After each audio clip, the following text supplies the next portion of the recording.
Boeing 767 cruises high above the Atlantic Ocean on its way to Egypt. 217 people are on board. Just half an hour after takeoff, disaster strikes. The pilot and co-pilot struggle desperately for control of their aircraft. The lives of all on board will depend on these two pilots and what they do about this dive towards the ocean.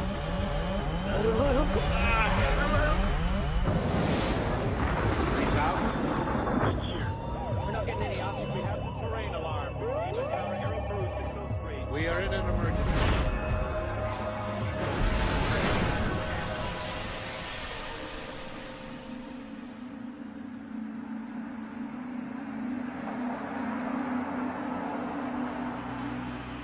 The John F. Kennedy International Airport outside New York City is one of the busiest airports in the world.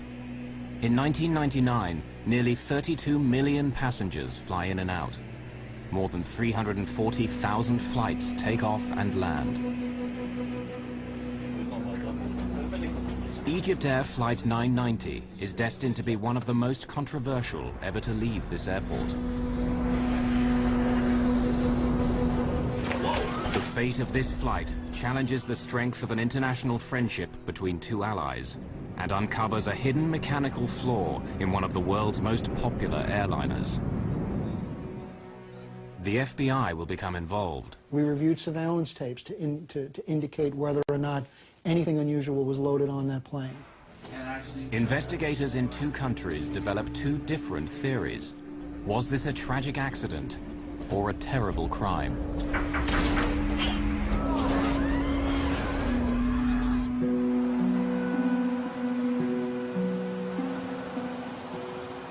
Just after 1 a.m. on October the 31st, 1999, the 217 people on board Egypt Air Flight 990 are waiting for takeoff. The flight's command captain is Captain Ahmed El-Habashi. He's been with Egypt Air for 36 years. The command first officer is 36-year-old Adel Anwar. He switched duty with another co-pilot so he could return home in time for his wedding. Soon be a married man. Congratulations, Adel. Thank you very much. The airline's chief pilot for the Boeing 767, Captain Hatem Rushdie, joins them in the cockpit. At 1:20 in the morning, First Officer Adel Anwar is going through his takeoff clearance with air traffic control. You fly the gateway climb. Climbing to 5,000. Following gateway, clear for takeoff, runway 22 right. Egypt Air 990 heavy.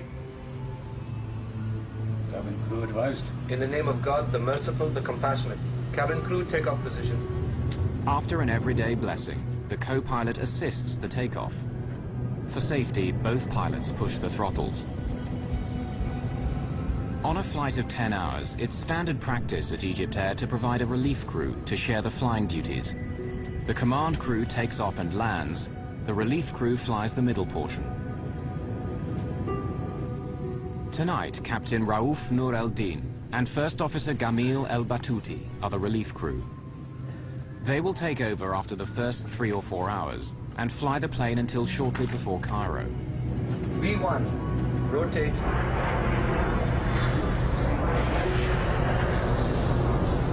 Positive rate of climb, both sides. 1,000. Egypt Air 990 heavy. Contact. Departure now. 125.7. 1257. Bye. A large number of passengers are senior citizens from the United States, looking forward to touring the wonders of ancient Egypt. My dad and Ginny were married in 1998 on October 23rd, and to celebrate their first anniversary, they decided to take a trip to Egypt. Anita Child's parents are retired and on their way to Egypt as well. They always had great time on these tours. They traveled frequently, and so it was a pleasure trip they were looking forward to, seeing the Holy Land especially. Maureen Sacratini and her brother John Simmermeyer enjoyed the fact that their parents loved to travel. They had been particularly fond of a program known as Elder Hostel, and this particular vacation trip to visit the pyramids and the other historical sites in Egypt was an Elder Hostel trip. There are 14 of Egypt Air's experienced crew operating the flight.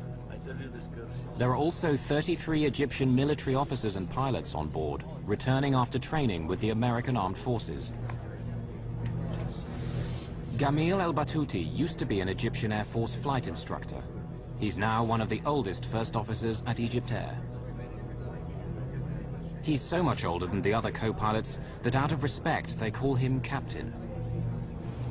But some at Egypt Air think that Captain El-Batouti has been coasting too long on the favors of old friends. Just over 20 minutes after takeoff, El-Batouti is about to leave his seat. Former National Transportation Safety Board investigator Greg Phillips became an expert on the events of this flight. The relief first officer, who would have been expected to come to the cockpit somewhere during the later part of the flight, halfway or wherever he was comfortable, wherever the normal change would have been, came into the cockpit about 20 minutes after takeoff. Hello, Jimmy. How are you? How are you, sir? What's new? I slept, I swear. Just wait. Let me tell you something. I'm not going to sleep at all. I might come sit for 2 hours But and then... I slept. I slept. You mean you're not going to get up? You will get up. Go and take some rest and come back. You should have told me this. You should have told me this, Captain Gamal. You should have said, Adele, Did I even see you? I will work first. Just leave me a message. The younger first officer seems surprised that El-Batouti wants to replace him so early in the flight. And I'm not sleepy. So you take your time sleeping, and when you wake up, whenever you wake up, you come back, Captain, okay? I'll come either way. Captain. Come and work the last few hours and that's all? It's not like that. That's not the point. Look, if you want to sit here, there's no problem. I'll come back to you. I'll go get something to eat and come back, all right? Fine, fine. Look here. Why don't you go... Why don't they bring your dinner to you here, and then I'll go sleep, okay? That's good. Okay, with your permission, Captain. And with that, El-Batouti leaves to get his meal. First Officer Anwar concedes and is ready to hand over to El-Batouti. Normally, this is the most relaxed, easy part of a long flight for pilots and passengers alike.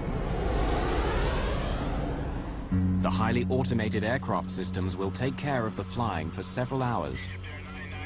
It's very unusual for an airplane flying over the Atlantic at nighttime to encounter any kind of difficulties. We normally expect accidents to happen in approach or landing or near airports, and very seldom do we get anything out over the ocean in the middle of the night.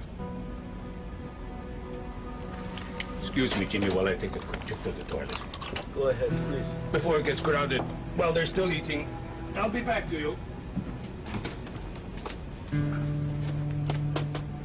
Before the captain returns, disaster will strike Egypt Air Flight 990.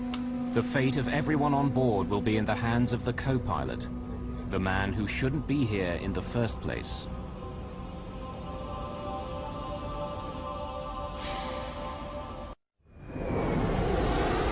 On a Boeing 767 bound for Cairo, Egypt Air's Flight 990 appears to be cruising smoothly over the Atlantic. The relief first officer Gamil El-Batouti is alone in the cockpit, while the captain has gone to the washroom. But then the plane dips, plunging down.